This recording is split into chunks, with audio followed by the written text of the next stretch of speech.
back in Nigeria, where the organized private sector, which includes the Manufacturers Association of Nigeria and the Nigeria Employers Consultative Association, have rejected a proposal by the Ministry of Finance to further increase excise duties on a range of alcohol and non-alcoholic products, including tobacco and other products. Joining me to discuss this new tax proposal is Taiwo Oyedele. Taiwo is the fiscal policy partner and the head of tax leader at PwC Nigeria. Great to have you. Good evening. Welcome to the show. Thank you, boss. Thank you very much. I guess we had something similar to this conversation some time ago. Yeah. But when it comes to tax that people want, that you are the guy I always knock on his door. Thank you very much for coming. Give me your first word on this reported plans to increase excise duty on both carbonated and non-carbonated beverages.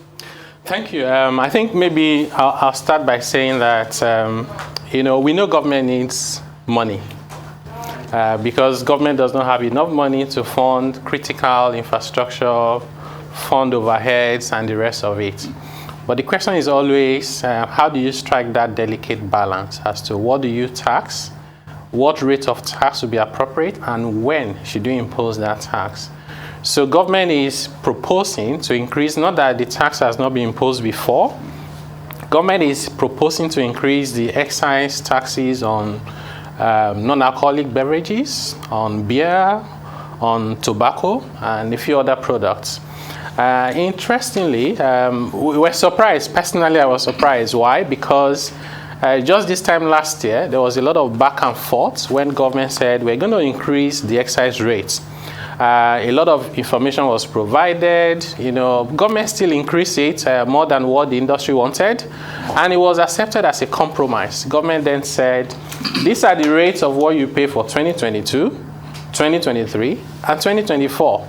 And then a few months down the line, government said, actually, we want to increase it further. When, in fact, if you look at the economic circumstances and the business environment, things have gotten worse than they were before, which means, if at all, we should be talking about either reducing the rates or suspending them, or at best, you freeze the rates without increasing them further. Tax is a very sensitive issue. Haven't we seen finance minister lose their job because of tax? You're right. Now you know what I'm talking about. In the UK. Yes, in the UK, and the principle was something that everybody agreed to. What the UK was trying to do was to cut taxes, because that's what you can do to stimulate the economy and also to control inflation, because inflation was getting out of hand, affecting cost of living, and that could lead to a social crisis. It can actually bring down the entire government. What they did not agree with in the UK was that part of that tax cut was also for the rich people. If you earn more than £150,000, they were going to reduce your tax. But we're talking in Nigeria and within the ECOWAS sub-region, where the level of poverty, inflation, and other things that gone up, depreciation in currency value. So the Ministry of Finance says, well, this is in line with what is going on with the ECOWAS. The World Bank said we should do something about it. So is that a reality, or there should be a difference here? Not exactly. Just to clarify, actually what we're seeing is that many countries, even within the ECOWAS region, have their own responsibilities and their own local-made policies to fit their circumstances. We've seen countries like Benin Republic, like Togo, that actually have reduced their excise by more than 50%. We also have seen countries in ECOWAS where if you were manufacturing within your country, you had a more friendly policy to encourage that investment, manufacturing, employment, and contributing to the local economy, right? Which is also the case in Nigeria, that we have people manufacturing here under very difficult circumstances, we have to say. Whether you're talking about scarcity of FX, to rising inflation, road, logistics, it's all over. And in fact, I was saying earlier today at the session that we talk about the migration of our people who are jackpying. Essentially, there's also corporate migration. Companies are beginning to think about, can I continue like this? So when they say, well, there's ECOWAS commitment, I'll say, yes, that is true. But the same way that we have commitment in everything, we have commitment as to what percentage of budget we should spend on education. Have we been doing that? We have commitment as to what we should spend on, health care. So if ECOWAS set a recommended benchmark, by the way, when they set this benchmark in dollars, Naira exchange rate was less than 300 Naira. Times have changed. Things have changed. You can't be fixated on ECOWAS when it favors you. By the way, we have the ECOWAS treaty, and we haven't fully implemented all the provisions. So government has to look at, it doesn't matter whether it's the World Bank or ECOWAS or even the UN making recommendations. You have to say to yourself, what do I need to do for my economy at this particular point in time? So how should we therefore use... Government has revenue shortfalls, huge deficit here. And again, how do we then use tax on what the people at the bottom of the pyramid consume to stimulate more consumption, more production, rather than a disincentive?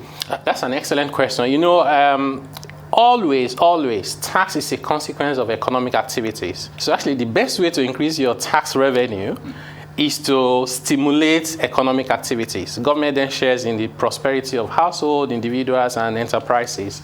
So when you think about people at the bottom of the ladder, that's not the place to impose the taxes to fund the budget. What you find in many countries is many of them are getting credited. So when you say, well, you know, take something like the soft drink. In Nigeria, you go to Ajegunle or Makoko, somebody buys a bottle of soft drink, they buy bread, it's as basic for them as staying alive. That's not luxury. So what government needs to do, and by the way, this sector are already heavily taxed. They contribute some of the highest to VAT, to CIT. In fact, what we saw from the data was that the tobacco industry pays 4 times the average of what any other sector pays in Nigeria in terms of tax contribution. The same thing for the other subsectors. So they're already bearing heavy burden of tax. So when government wants to increase their taxes, 2 very important things, apart from the other things we've said about tax harmonization, reduce multiple taxation. Number 1 is to facilitate the business environment, remove the impediments so that people can do business and make more money. Number 2 is that government has to bear in mind that the biggest gap we have today is coming from tax evasion and non-compliance. That's the huge part. So we can actually, absolutely, we can actually raise the tax revenue by not introducing any new tax without increasing the rate of any existing tax. If we're efficient? If we are efficient in how we collect, if you use data and technology to get the intelligence so that people have the means to pay and not evading taxes. And then number 3, to actually ensure that the taxes you collect, you account for it properly. I can tell you today that many MDAs collecting revenue have cost of collection as high as 7-10%. Those are where the leakages are, and government needs to focus on how do we address that. So is it likely that VAT could go up to 10% next year? I hope not. So far, so good. I can say based on the information that I have, I'm not aware of anything like that. But it would also be a wrong move because on one hand, inflation is getting out of hand.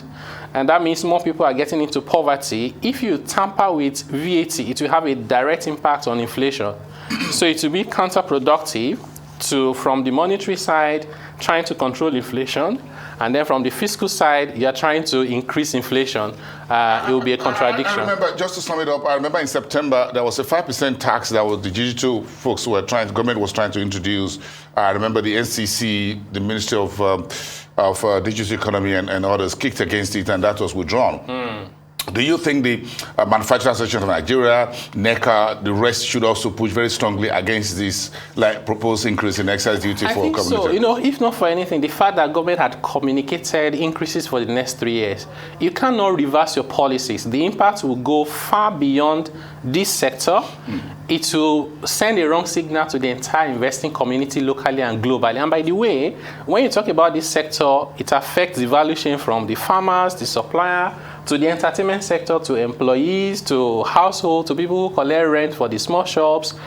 But government has to be mindful of the impact on everyone. Now, the reason why the telecom one was different, the people could see the direct impact on them. Everybody went up in arms and said, we can't go on. Yeah. But the manufacturing sector, which has even a bigger impact, but indirect in many cases. Because they're SMEs. Exactly. A lot of SMEs. Think about what the SMEs, how they're going to survive. The local suppliers supplying this subsector, the number had gone down by more than 260 of them. And hundreds of billions, because the industry is shrinking. Even by the MBS data, the GDP growth for manufacturing went down by almost 50% in Q2 compared to the previous year. If anything at all, this is a sector that needs all the support they can get. We need to be growing them. We need to make them robust. We need to allow them grow. We need to allow them breed.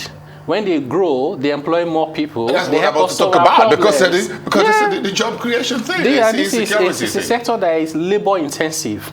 So the number one sector you should prioritize when you're looking for employment is manufacturing. Local industrial manufacturing. Absolutely. The small, the MSMEs. Yes, the MSMEs, the large ones, because the large ones feed the SMEs. The SMEs feed them in terms of the entire ecosystem circles around, and that's why many countries prioritize industrialization and manufacturing. You can do all you can with oil and gas. They employ a few people highly paid, but it doesn't spread as much, right? But you do manufacturing, it feeds to SMEs. Those are the guys with the you boots can sleep on the at ground. night. Absolutely. The SMEs are the guys with the boots on the ground. Even in developed economies, go to the US. SME is the engine of growth. Whether it's the UK, I don't know of any country where manufacturing and SME is not the priority of government. This government also make it their priority, at least based on what they say, but just that sometimes the policies are not consistent with the aspirations. Because sometimes the Ministry of Finance need money. And then the policy says, let's support them. So what do we do? How do we go? Sadly, what we also saw from the increase that kicked in July, this year, June, July, is that as the excise was increasing, because they increased the rate, everything else was going down, including VAT. In fact, the increase in the excise was less than the proportionate increase in the rate. Overall, government take was going down. You can only tax as much of my cup of tea. Absolutely. That's it. If you've taxed me, thank you. We all lose. I'm going to drink less, but I want to drink more. Drink more so we can hire more people. All right. Thank you so much, Taiwo Oyedele. My pleasure. Have a great evening. Thank you so much, Taiwo Oyedele, fiscal policy partner and tax leader at PwC Nigeria, speaking to that industry.